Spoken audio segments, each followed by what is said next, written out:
আমরা এখন আসছি বেশি শহর, এখানে আমরা চা খাচ্ছি। লাগাই দিচ্ছে আর আমরা খাবো চা। এরপর আমরা চামের উদ্দেশ্যে রওনা দেবো, জানি না চামের পর্যন্ত যেতে পারবো কিনা। আমরা চামের পথে বেশি শহর থেকে চামের দিকে যাচ্ছি। রাস্তা দেখাচ্ছি, শুধু রাস্তার অবস্থা দেখেন, আল্লাহই সাহায্য করতেছে। রাস্তার কি অবস্থা দেখেন।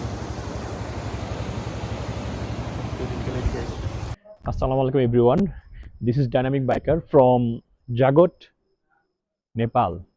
আমরা আছি এখন মানাঙের পথে। আমরা আছি আসলে একটা হোটেলে, কিন্তু আমরা যাচ্ছি মানাঙের পথে।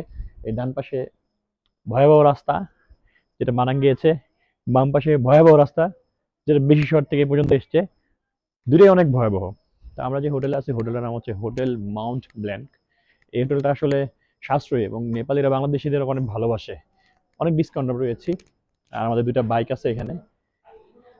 এই হচ্ছে পরিবেশ। আমরা দোতলা একটা রুমে আছি। তো যে জিনিসটা দেখানোর জন্য আসলে ভিডিওটা করা, সেটা হচ্ছে যে আমরা অনেকেই বাংলাদেশ থেকে অন্য মানে হচ্ছে মানাং মুস্তাঙে যাওয়ার প্ল্যান করতেছি। তো সেই প্ল্যানটা সহজ হবে যদি আপনার এই ভিডিওটা দেখেন। দেখেন, ট্রেকিং রুট অন্নপূর্ণা সার্কিট। আমরা কিন্তু বাইক দিয়ে এই রুটটাকেই ফলো করি।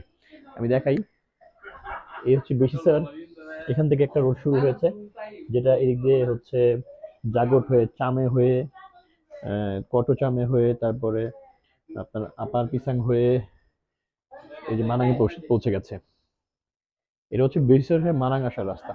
আর যারা ট্রেকিং করে তারা হচ্ছে এই রোডটাতে ক্রস করে এই দেখেন একদম উপরে আসে। এটা হচ্ছে নাংখ্যাম থরংলা হয়ে এই যে মুক্তিনাথ আসে। দেখেন, এই হচ্ছে মানাং, এই হচ্ছে মুক্তিনাথ। এটুকু রাস্তা শুধু রাস্তা নাই, নাহলে আমরা বাইক নিয়ে যেতে পারতাম বাইকাররা। এটুকু রাস্তা হচ্ছে ওয়াকিং করতে হয়। আর এই অন্নপূর্ণা সার্কিটটা হচ্ছে এই টোটাল, এই যে বিশ্বর থেকে শুরু করে এই পর্যন্ত এসে তারপর আমরা যে দিয়ে আসছি, এই যে কাকবেরি, জমসন, মারফা। মারফা হয়ে আমরা ছিলাম হচ্ছে লেটে ভিলেজে, কালো পানিতে। তারপরে রূপসা ঝর্ণাতে আমরা একটা ছবি দিয়েছি, হয়তো অনেকে দেখেছেন। তোতা পানি, মানে যেখানে হচ্ছে গরম পানির ঝর্ণা আছে, গরম পানির কুয়া আছে, ওইখানে 150 রুপি দিয়ে গোসল করা যায়। এবং এই যে নয়াপল, নয়াপল দিয়ে আমরা ঢুকেছি। নয়াপল হয়ে আমরা এই রাস্তাটা হয়ে কিন্তু দেখেন একদম মুক্তিনাথে এসে শেষ করেছি। যেহেতু আমরা বাইকার, আমাদের এই রাস্তাতে আবার ব্যাক করতে হয়েছে। ব্যাক করে আমরা হচ্ছে পোখারা টু কাঠমান্ডু রাস্তা ধরে বেশি শহর হয়ে আমরা এই যে এখানে মানাঙে যাব। তবে যারা বাইকার এখানে আসতে চান তাদের কাছে বলবো যে আপনারা যদি ভালো বাইক চালাতে না পারেন এখানে আসার দরকার নেই। আপনারা মাস্তাং যান, কোনো সমস্যা নেই, কিন্তু মানাঙের রাস্তাটা ভয়াবহ। যাক, এবার আমরা একটা গুরুত্বপূর্ণ কাজ করব, সেটা হচ্ছে আমাদের এবারে ট্যুরে যারা আমাদেরকে সাপোর্ট করছে। প্রথমেই ইয়ামাহা মোটরসাইকেল বাংলাদেশ। আমরা যেহেতু ওয়ারসির অ্যাডমিন, আমরা এটা এখানে লাগাবো।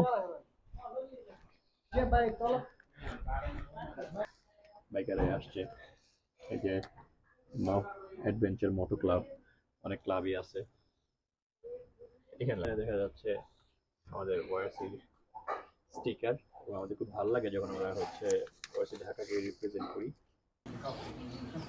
So good morning again, this is from জগৎ। আমরা এখন বেরোবো, আমরা হেঁটে হেঁটে যাবে। This is kitchen counter and this is the hotel. Hotel for Bangladeshi people. Namaste.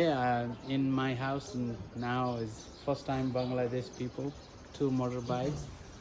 Yes.